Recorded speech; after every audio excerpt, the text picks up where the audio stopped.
Hi, everyone. Welcome to the Fullest Podcast. I'm your host, Nikki Bostwick, and today's guest is Kelly LeVeque, who I'm so excited to have here on the podcast. Kelly is a wellness expert, a celebrity health coach, and a holistic nutritionist, and the founder of Be Well by Kelly LeVeque. Hi. Hey, Nikki. Thanks for having me. Thanks for coming here I'm so happy that you're here in Southern California, like really local though, in Orange County now, because I remember we chatted a while back and you were like, the plan is to go back. And then, you know, you were in LA and everything kind of came together. And I'm excited that we're finally here to hang out together because it's been a couple years that you're back, right? Yeah, it was, we saw each other in Malibu for your event at the Soho House, and that was pre-pandemic. Just one kid each, and now we're two deep living in Orange County. So the silver lining for the whole COVID pandemic for me was making my way back home, my husband being able to take care of his sick parents, and me really just realizing that I could have boundaries and I could work with clients virtually and my business wasn't going to fall apart. So it was a pretty amazing opportunity, and we jumped on it, and we're so happy to be back. Yeah, I've been watching you, all your content. Obviously, I'm a huge fan, and just seeing you become a mother of two and how you've handled it and how just like all of your food reels and all that. I'm like, oh, I love that she's doing this because it's just nice to see another mom kind of share what, even just like what they feed their children and how they manage things. And, we were just talking about right before we started the podcast, just like how important sleep is. Yeah. And so I kind of want to dive into like all these little hacks, I guess, and what you think about them.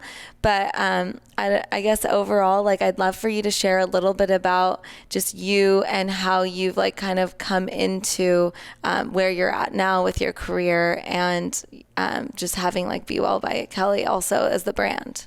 Yeah, well, going all the way back. Yeah. I spent 8 years in cancer and genetics. I was on an airplane every single day of the week, flying to different states, always jumping into PubMed research and loving nutrition. I worked in cancer, and it was sort of a sad reality, the doctors that I worked with. And I always was talking about health and nutrition. So I ultimately started my business, and I wrote my first book, Body Love, and was sharing online and seeing 6 to 8 clients a day. And when you think about that, like I was in the stage of my life where that was totally an option. Yeah. I could pack my day full of clients. I could hit a workout before. I could hit the grocery store every day of the week if I wanted, make a dinner for myself and my husband. It was really a time in my life where it was just a focus on myself and my business and growing this brand. And that was a really nice, it was nice looking back that I wasn't a mom at the time and that I had the flexibility and the freedom of my own time. And sleep was like one of those important things that I always got 8 hours. Fast forward, I've been a nutritionist and working with clients for a decade. My business has changed. I did launch a few products. I have some virtual courses. I have some physical products that help my clients make protein shakes. And I'm a mom of 2 toddlers. So I think, we were talking before this podcast, I think it's really important for people to realize that when you become a mom, you have to reset your expectations. And not to say like, you're never going to have your life. I think there's some doomsday memes about how you won't have free time for yourself. There's so much joy in motherhood. And I think we need to share our values with our kids, whether that's like cooking in the kitchen when I make reels with my son, Sebastian, or,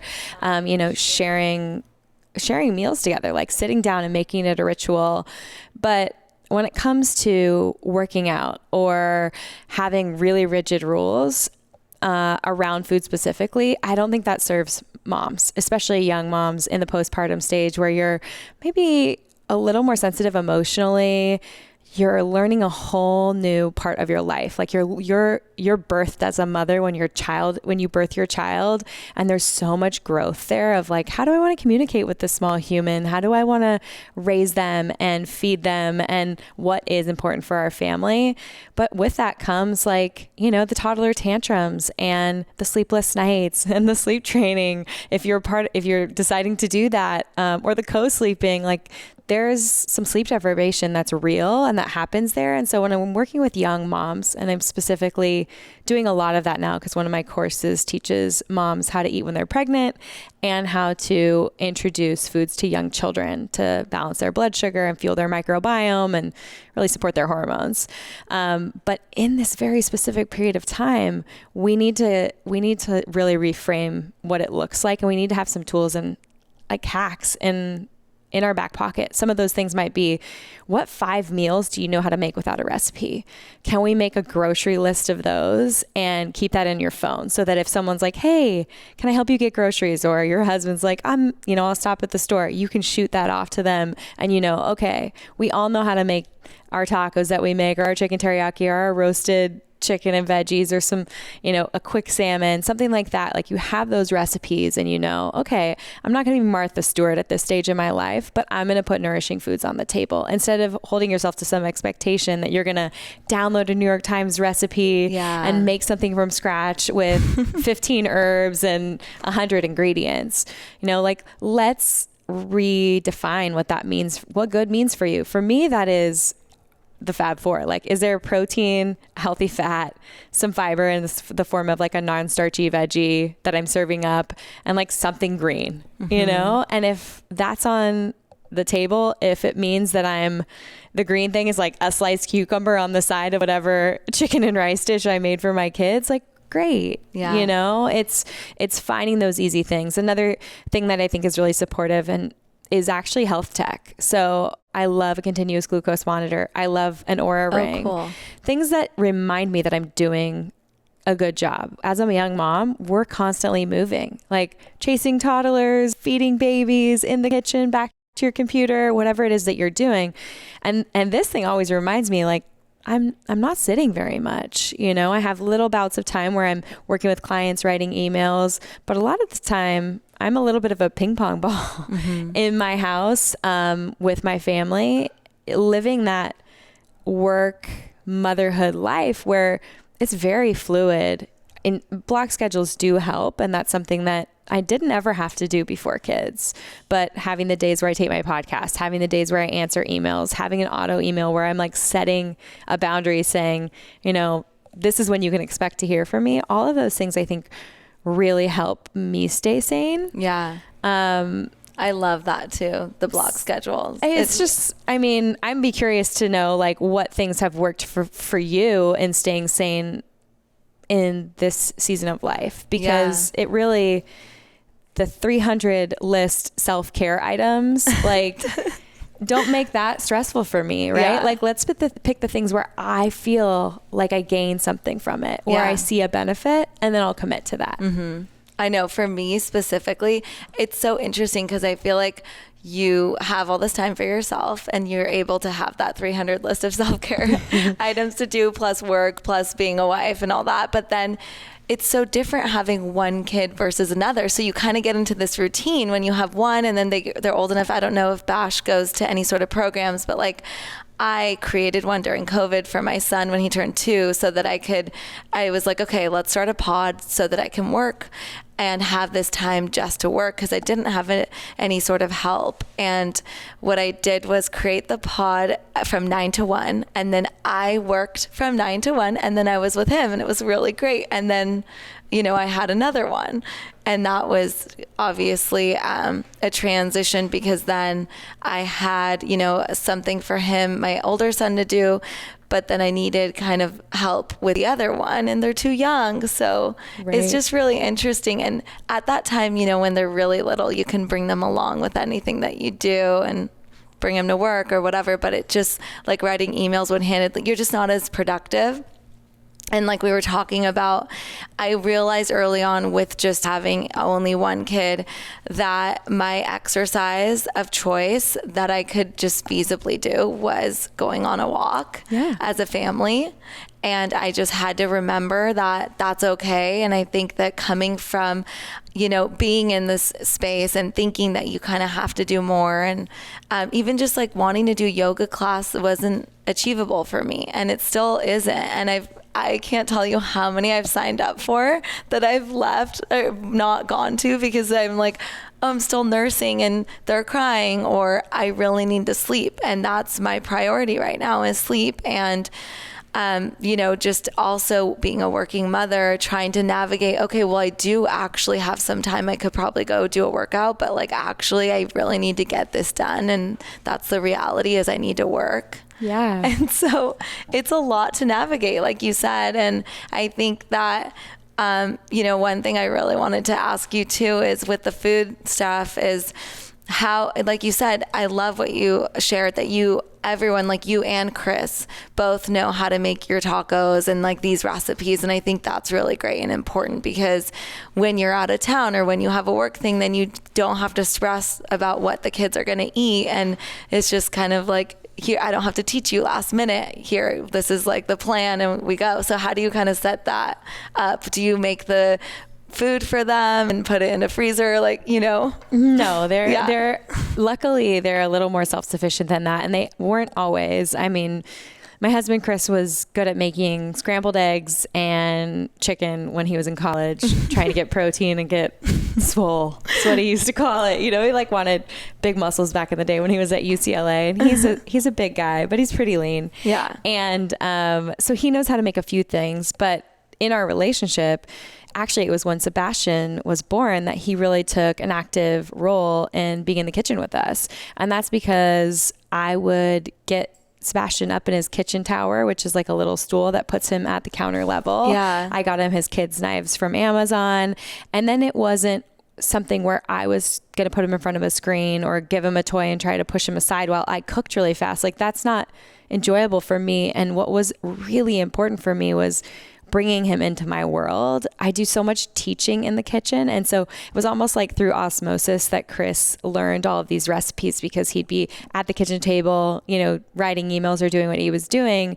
And Bash and I would be in there and I'm like, okay, Bash, this is how we roast veggies. Like, it really doesn't matter the temperature of your oven, 350 to 425. Aww. Like, we cut the veggies all the same size. We use a couple tablespoons of oil, a little seasoning, and he would be like, this much, that much. And I, so much of the cooking, the recipes I make, it's like, it's not an exact science. We're not baking here. It's not like a half a teaspoon of baking soda. It really, truly is.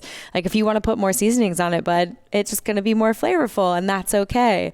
Or less, and we can flavor it after. And so, just those simple things of like knowing how to roast veggies, knowing that a protein can go in your oven at any temperature, at any size, and all you need is a meat thermometer to know that it's safe to eat and done. Like, those are freeing, like having, and that I'm just like a formula person. Like, the Fab4 is a formula for blood sugar balance. Yeah. I like to know generally like how things are done so that I can have flexibility to do them my way. If I want to get it done a little faster, we crank the oven up a little bit more. Yeah. Like, it may be a little drier, but there are people who really like a recipe. I think teach them the technique and they can have freedom and flexibility. And so that's, to this day now, I think actually Chris makes a better Brussels sprout than I do. And I think it may be just that he's a little heavy handed with that olive oil. Yeah. But it's still like, just knowing that exactly, like he knows how to make, a sort of like macro rice bowl for the kids. And it's funny because one of my favorite reels that is probably one of the most viral reels on my Instagram was the easiest 2-minute thing I'd ever shown people. But I have frozen rice and frozen cauliflower rice in my freezer. I just keep that in case. That's so because Chris awesome. he won't necessarily put in the effort to make rice from scratch, even though he knows how. But I'll just take a little bit of frozen rice and frozen cauliflower rice, throw it in the pan together, and it's a 50-50 split of a veggie and a starch for kids. All you have to do is throw a protein with that. You don't have to add water because the cauliflower rice releases water and the rice cooks together. And so it's like you have a protein and a starch right there. All of a sudden you just need, a veggie and a starch right there. All you need to do is find a protein to go on top. And so oh my gosh, it's so smart. Yeah, if you batch cook something big like a roasted chicken or a big like grass-fed roast or something like that, like it's easy to add a protein and a little seasoning or dressing or something to it. So those little things really help. And honestly, just teaching Bash has really taught Chris, and then he knows like, okay, these are the 10 meals that we always make. And occasionally, like I said, I might get inspired, feel inspired again. But in this stage of my life, I'm not going to hold myself to some expectation that I am going to write out a full 2-week meal plan, try new recipes, batch cook on a Sunday. Like, these are my days off. Like, I need to be with my family. I need to be in nature. I need to be on a hike or at the beach and surfing with my kids. Like, these days are so limited. I got so emotional the other day because it was like, you only have 18 summers with your kids. Like, truly, oh my gosh. and I'm like, Bash is going to be 4. I need to really prioritize my boundaries. And I love that you said that you would work when your kids were in the pod, or, your oldest was in the pod from 9 to 1, because we need to normalize that. Yeah. For working moms who are entrepreneurs, we need to normalize what our real work days look like. Yeah. Because some days you get 2 hours of work done, and other days you're like, I worked an 8-hour day, mommed for 4 hours, and worked another 4 hours. And you don't want to have really drastic days where the pendulum ball is swinging, where you're working too hard and not working at all. But to have some flexibility and to know, like, okay, this is when my children I have support for my kids, and this is where I'm going to be efficient and get as much done as humanly possible. Yeah. Hi guys, I wanted to take a second to tell you about my friend Olivia, who's a clinical herbalist who makes some of the most effective and creative herbal tinctures and capsules I've ever tried. You may recognize her as the founder and formulator behind Organic Olivia, a company she started essentially by accident after years of frustration with her own health issues and zero answers from the conventional world. After tackling her own chronic health concerns with herbal medicine and studying clinical herbalism for 3 years in New York, Olivia's mission is to provide people with real-life solutions to their needs by tapping into the power of traditional therapeutic plants and intelligent, evidence-based formulation. She combines her years of research and experience to get rid of the guesswork for those dealing with everything from mood circles to hair thinning, thyroid complaints, digestive difficulties, focus issues, and more. Beyond her line of herbal formulas, which, by the way, you have to read the reviews on her website. It's incredible to see the way her products are impacting people. She dedicates a huge portion of her time to writing informational articles and her own chart-topping podcast, What's the Juice? Olivia believes education is key for us to be able to take control of our health. So on her show, she breaks down everything from hormone hacks to improving your microbiome to how you can quite literally speak to your body when something big happens in your life and you need a software update, which you all know I'm all about tapping into your intuition. Organic Olivia has been a notable voice in the wellness space for over 10 years, and I just deeply resonate with her message about using traditional wisdom and modern herbal medicine to get to the root of your health issues so you can truly live your most vibrant, full life. Organic Olivia is offering the fullest listeners 10% off your purchase. So be sure to use code THEFULLEST at checkout at organicolivia.com. This code is for first-time purchasers only. Enjoy. Tim Ferriss talks about that too, is kind of how I got that. Was he talks about, the 4-hour work day and the 4-day work week, and I was so inspired by it. And sometimes it's achievable and sometimes it's not. So sometimes you can't even get 4 hours, you're like late to drop them off, or the nanny's late and then you really only get like 2.5 hours. Or sometimes, you have like a whole day, and that's because whatever, they went to the school and then they went and did another activity.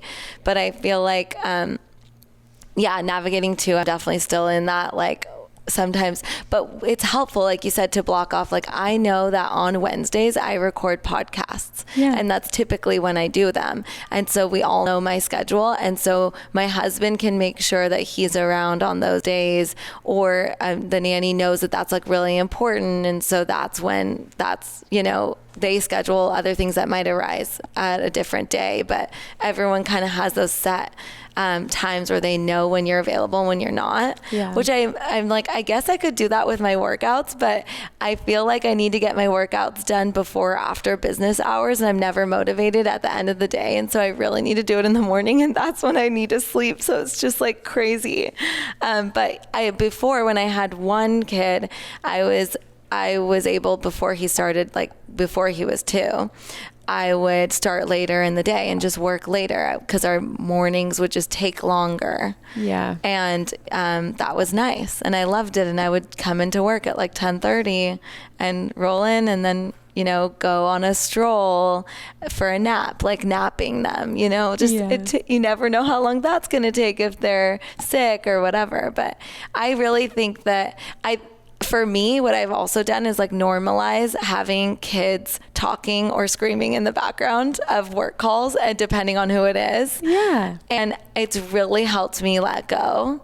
Yeah. So it's like, if it's an important call, I'm not going to do that. But if it's, if for the most part, a lot of my calls, unless they're podcasts, like that's possible. Yeah. And people just know that that's the reality of the situation. I kind of love it too, unless they're obviously having like a mental breakdown or tantrum. But typically it's just, they just want to get my attention because I'm on the phone, which I'm sure that happens to you. Do you work from home?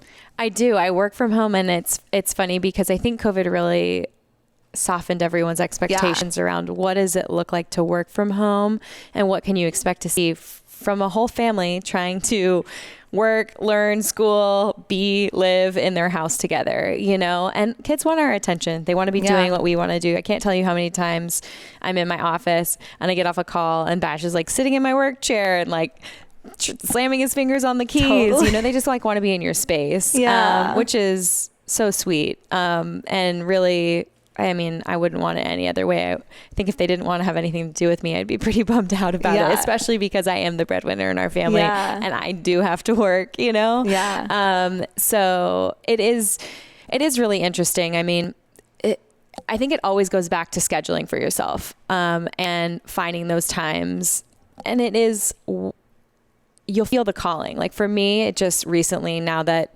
Tashin is finally consistently sleeping through the night, we do have consistent childcare. It's not for long periods of time, but it's like sort of like your block schedule. I know I have Monday, Wednesday, and Friday from 7 a.m. to 12:30, and they go down for a nap. So, fingers crossed, the moms know they're listening. Fingers crossed they make it to 2 o'clock. Yeah. And all of a sudden I have a 7 to 2 p.m. window on those days. I don't book calls on Tuesdays and Thursdays for clients, for people. I really try. It has to be like a last minute emergency for someone for me to go to something and not have those days for my kids during the summer. So it's really like trying to balance that. So it does, you have to be willing to have longer days when you're taking 2 days to be with your kids. Yeah. So it is, my times to work on those days are truly nap times. Mm-hmm. But I have gotten to a place where now just finally I'm able to work out outside of my home. And it feels good. It feels really good. But things did have to adjust. I had to move a meeting that was always at 8 a.m. back to 9 and be okay not looking at my email and not jumping into work, because the minute you get sucked into work, you're going to miss that yoga class. The minute your child is crying and they need you, you just have to be flexible and be okay with it. So saying like, okay, I didn't get to that class. What can we do together as a family to like get active? Mm-hmm. Like, I always prefer going to a certain beach with my husband because I know that I get a really long workout down this hill and up the hill with a double stroller. Yeah. And I feel like this has got to be like a CrossFit sled with 2 kids, at least 55 pounds moving uphill. So it's all about perspective. It's perspective. It's perspective. And back to your sleep comment, like we know from research that a poor night's sleep is like having type 2 diabetes. You have insulin resistance, you're craving more sugar, your ability to communicate, your ability to function, your ability to manage your emotions, like all of those things are actually severely impacted. And as a mom of young kids in this expansive brain growth period, I would prioritize sleep.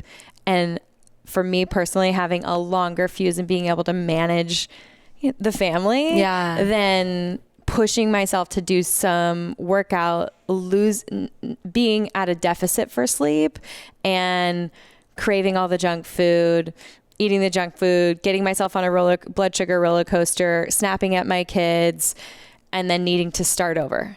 Like, because you have to weigh what is most important to you. And for me, my temperament with my family and my ability to manage all that we have to manage as the moms in the house is more important at this stage of my life. Yeah, I feel the exact same. My temperament is number one because it's so easy to lose your temper, you know? I mean, not totally lose it because I guess like we manage it well because we are trying so hard. But, you know, like it's internally lose it, I guess is what I really mean. Like internally freaking out because, you know, you have a million things to do and then everyone's, you know, having their moment, and it should be okay to have your moment and have the big emotions. And as a mom, you're just trying to hold it all together and hold space. And I feel like I totally internalize and stress out for sure. Yeah. And I think a real thing for me, and I'm not sure if you've ever felt like this, but I'm sure we all have, is just feeling like when I like do hold a boundary, or even if I don't, it's just like, I personally feel like I'm in a place where I'm like, I feel like I'm falling short in all these areas of my life sometimes, where it's like, I'm falling short for myself. I'm falling short as a wife. I'm falling short as a mother because I'm, you know, not there for them when they're crying when I'm leaving. And then I'm falling short as a business owner because I should probably be spending 9 to 5 every single day strapped to my computer but would I be effective as like my personality? Probably not. My human design is like not meant for that. But you know, you have these thoughts in your head where you feel like you're falling short. And I remember I went to a summit event and someone was interviewing Martha Stewart, and they were like, can a woman have it all? Can she be, you know, a successful business owner and a mother and all these things? She's like, yes, you can have it all, but you probably will feel like you've fallen short in some aspect when you feel like you've really done well in another. So what do you think about that? Do you ever feel like that? Oh, I feel like that all the time. And I think that goes back to what I was saying earlier in the podcast, that we need to reframe good, especially as we grow and change in our lives and all the dynamics change. Like you're going from being single to being married to splitting your time, you know, and having to conversate or like check in with someone else. And then all of a sudden you have one child, and that child's a ping pong ball between two parents. And then you have 2 children and a business. I mean, there's so much juggling that happens. So we really need to work to be, I think, as moms and as entrepreneurs, really honest about what the day-to-day looks like, whether that's when we're working and when we're momming, how we get support, who's supporting us. You know, what does that look like, from whether it's like, I have certain moms who don't have the flexible entrepreneurial hours that we have. And I have a food program that ends up being more affordable for them in the long run than them constantly relying on DoorDash or Uber Eats or something. And it ensures that they're eating a little bit cleaner. They're having protein and veggies instead of just like a quick send a pizza to my door type of a dinner, which makes them feel like they're showing up as a parent. Because if that's a pillar, if they're seeing me, a pillar for them in their life, something that they care about is the nutrition they're feeding themselves and their children. And so we may not be able to do everything well, even, or get to everything. And that needs to be okay. And I think that's where we minimize our life. You become a minimalist around like, well, what am I bringing into my house when it comes to groceries? What are the self-care things that would make me feel good about myself? How many times a week? What's realistic? What's really important? And then you sit down and do those, you write down your family goals and your values. You know, Chris and I loved The Family Firm by Emily Oster. I think everyone should read it. It's a really great way to create structure in your family and say like, what's really important for your family? And she uses an example where a mom really cares about her family sitting down and having family dinners. And she signed her daughter up for a 6 p.m. like running because she wanted her to be in this cross country program, but it's exactly at the time when their family ate dinner. And so what Emily says is like, you need to actually, those two things don't work. Like if you want to prioritize something, it's not going to feel aligned if you can't hold boundaries around what is most important for your family. And so, you know, as kids grow up and things change and there are going to be different priorities for you and for your family, but doing that exercise once a year, saying, what do we want to focus on this year? What is an ultimate goal? And not having a laundry list of 20 things, like having a short list of what are the 3 most important things? What would you feel good about? For me personally, like 20 to 30 minutes of fully present playtime with my kids feels better than my mind wandering and being present with them not being unpresent for them for 4 hours. Putting some type of nourishing meal on the table, whether it's defrosting a frozen soup from my freezer or I'm making something that's real easy and quick, like those weeknight meals I was talking about, like that exercise really helped Chris and I say like, not silence the noise, like what would make us feel good in our family life. And then when it comes to my business life, I have gotten really strategic about, I used to say like, I'm a multitasker, I do all these things, but I just have one thing at a time that I really, and they're not little things like answer my emails and stuff like that. It's like, I need to launch this vegan protein. I need to rebrand my products. I need to get B-list, or B Corp for my business. And I have these big ticket items in the same way that I have these big ticket items for my family. And that makes me say like, okay, how do I get help and support to outsource the things that really aren't my priorities and really are causing me to be unfocused with my family and not be able to hold strong boundaries because I'm not even focusing on those things or reconnecting with those things because they're not even on my to-do list or they're not on my hit list for the day. And so keeping that hit list short and actually taking baby steps to get those things done makes you feel 10 times better than just doing the easy to-do list things that are the check marks, right? It's like minimize, simplify. I think that's really something that's helping me say, hey, I'm not going to be the perfect mom and I'm not going to be the perfect business owner, but what is good for me and how can I align my values with my actions? I love that. And I love that you've kind of implemented this formula from food to all aspects of life. And I totally agree. I love just taking inventory of my life periodically and figuring out if I am taking the steps that it takes to get to where I want to be. So applying that to family is really important. And I've never thought about applying it down to the like tasks in order to get to like the different milestones of where I want to be, which I love so much. It makes so much sense because I've never thought about, I guess like what really clicked for me is, okay, I might feel like I'm falling short in these areas, but if I were to take inventory of my life and my family in a year from now, what are the things that I did accomplish that would make me feel good? So that on a scale of 1 to 10, I wouldn't say like a 5. I'd say, okay, like maybe I did fall short, but I feel like I met all the needs that I wanted to meet. So now I'm at an 8. And it's so important. I love numbers, so I really like to do that sort of thing. So it really makes sense in my head to do it that way. So I'm really glad we think similarly. But yeah, I think that going back to, picking as a mom, like picking sleep over exercise or different sorts of things or talking about, food as a whole. One thing I really wanted to bring up was this idea of intuitive eating, because I think it definitely has a moment in wellness and the importance of kind of reconnecting back with yourself and what works for you. But when you're experiencing hormonal imbalances and hunger and lack of sleep, it does kind of change what, like you were saying, what it is that you might be craving. And so it might not actually be what you intuitively do need. So I'd love for you to talk a little bit about that. I'm so glad you asked that question because intuitive eating is really popular. And I have had so many clients talk to me about it in our sessions working together. And, the movement comes from a really good place. It's silencing the dieting noise. It's allowing you to take inventory of like, how do I feel when I eat something? The practice of intuitive eating, of slowing down, chewing your food, sitting down at a table, not eating as fast as you can while you scroll Instagram or something like that. Like really being present with your food,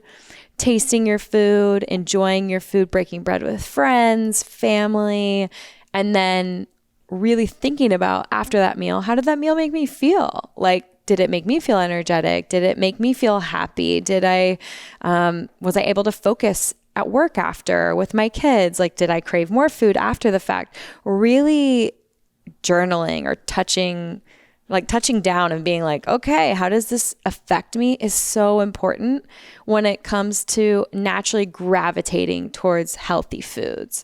I think unfortunately the movement has moved in a direction of, hey, whatever you feel like, just eat what you feel like. And everything is equal. And unfortunately, like we know from research that elevated blood sugar is inflammatory and it lays the foundation for polycystic ovarian syndrome, type 2 diabetes, metabolic syndrome, heart disease. Like, that is a real thing. And what I don't think people realize is how blood sugar impacts our cravings and how blood sugar impacts our energy and our focus. And so you think about, okay, I intuitively feel like, before the podcast, we were talking, I grew up in a house, my mom used to pop those Pillsbury tubes, and it would be like Pillsbury croissants or cinnamon rolls. I can hear that noise in my head. I know exactly what it sounds like. I know what the smells of my mom's kitchen would be like. I know what that tastes like. And it's highly palatable. It's full of sugar. It's full of refined flours. Even thinking, talking about, tasting, I'm apologizing to the listeners. Like, now they're all craving these things that I grew up with, but it's true. Like, if you think about it, taste it, smell it, like, your body is releasing, your mouth is releasing salivary amylase, an enzyme to break down that food. It's preparing to digest that food, and you're craving it. There's neural pathways that are firing because that's what you want, So there has to be a scientific understanding of how food impacts our cravings and how thinking about certain things will impact our action. And so let's say I thought about that for some reason, and it may be a stress trigger. It may be like, oh, I don't want to even go into my office and look at my email right now. Something's happening. Kids late to school. Husband and I are in a fight. Whatever it is, there are stress triggers. There are delay triggers. Like, you use food to delay. Like, I don't want to go do that, so I'll just have a little bite of food. I am stressed out right now, so I'm going to have a bite of food. And there are happy eaters. I'm so happy with all my friends. Let's bring out the food. Like, celebratory eaters. Like, you have to kind of think about like who you are, how you were raised, and what your relationship to food is, because all of this is at play here. And intuitive eating isn't just like, what do I feel like? Let's eat it. You really have to unpack your childhood. You have to unpack the layers. You have to unpack what kind of eater you are to really make an impact and be successful in that. And even then, you should know the science, because if I had that Pillsbury cinnamon roll, my blood sugar is going up, insulin's being released, it's crashing down. And what I'm going to crave is more sugar and carbohydrates to bring my blood sugar back up, because insulin is shuffling all that sugar away. And that dip, that crash is going to burn me when it comes to energy. It's going to light a fire inside me that I want more sugar and carbohydrates. And that may be like, oh, I feel like an apple. I'm going to have but that roller coaster perpetuates itself. It elevates blood sugar, fasting blood sugar over time. It creates more inflammation, late night eating, obsessive thoughts about food. So intuitive eating, if it's coming from a place of full understanding and personal, like almost like a personal growth journey, like, okay, who am I? Where did I come from? What's important to me?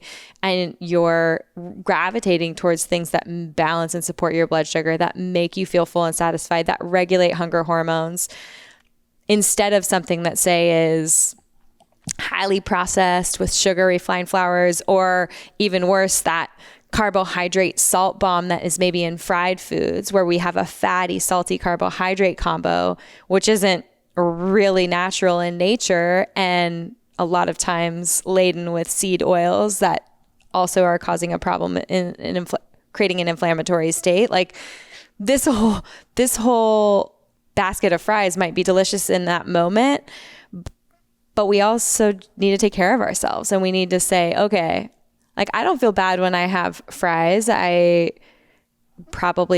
I'm not having them every day, So I don't know. I mean, it's like, food is tricky. And that's why I work with clients one-on-one, because they can't be such a generalist. I can be a generalist when it comes to say, like, this is how your blood sugar responds.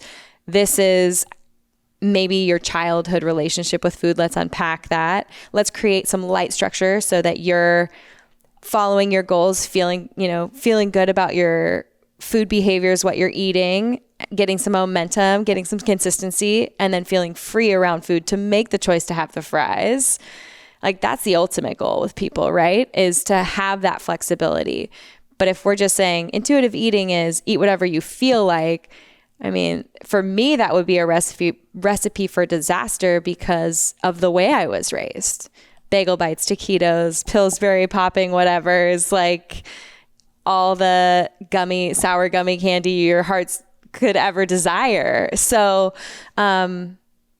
And being an entrepreneur, being the breadwinner, being the only income in my family, I have to be aware of the stress that I may be under and have healthier options and real whole food blood sugar balancing options in my fridge, or it's going to be something I'm not proud of myself about and something I'm going to beat myself up over. So what's worse? I'd rather have some clean blood sugar balancing whole food options in my fridge, try to make the things I grew up on my way with a little less sugar, a little more whole foods, and just have light structure versus no structure. Yeah, I love everything you just said. And I really like that it really does all come down to unpacking these layers and layers of programming, basically.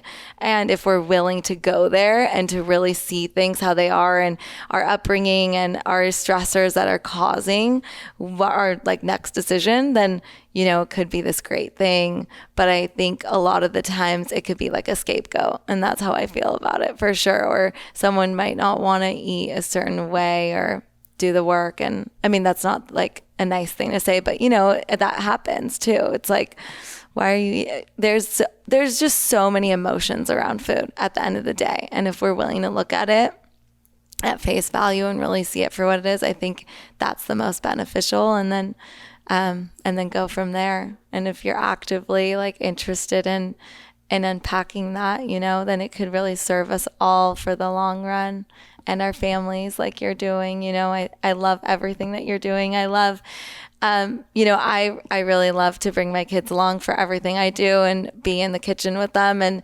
I saw one of your reels about Bash having a knife set and cutting with you, and our sons are the same age, and I was like, oh my gosh, I should really do that for my son, because that's the one thing that I've been really nervous about. But he definitely is old enough to use scissors and to really help with a soft child friendly knife set to really help start cutting vegetables. They're old enough. So I think what I really wanted to say is you're so inspiring to me, to so many people I know online, to so many women and just people out there. And I appreciate your message. I love you and what you're all about. And I just really appreciate you coming on and sharing with us. Well, thank you, Nikki. I mean, I love everything that you're doing as well. And I think as a fellow mom and entrepreneur, we're cheering each other on, and for all the other moms tuning in, it's just these little steps, right? And being inspired by one another. I mean, I can't tell you how many other female entrepreneurs I've been inspired by or have taught me something so that I could protect my boundaries, or, reminded me that I could get serious about what was most important for my family and not feel like a failure. That's what it's about. And I think that's what it's about with my clients too. And in sharing this message of balance when it comes to health and wellness and blood sugar and the juggle of life as a mom with young kids, there's always a chance to grow. But if we can focus on what's good, not what's perfect, but what's good, and celebrate those wins, that gives us that energy and that excitement to keep going. Stuff like this, I feel so inspired by even just sitting here talking to you. So thanks for having me.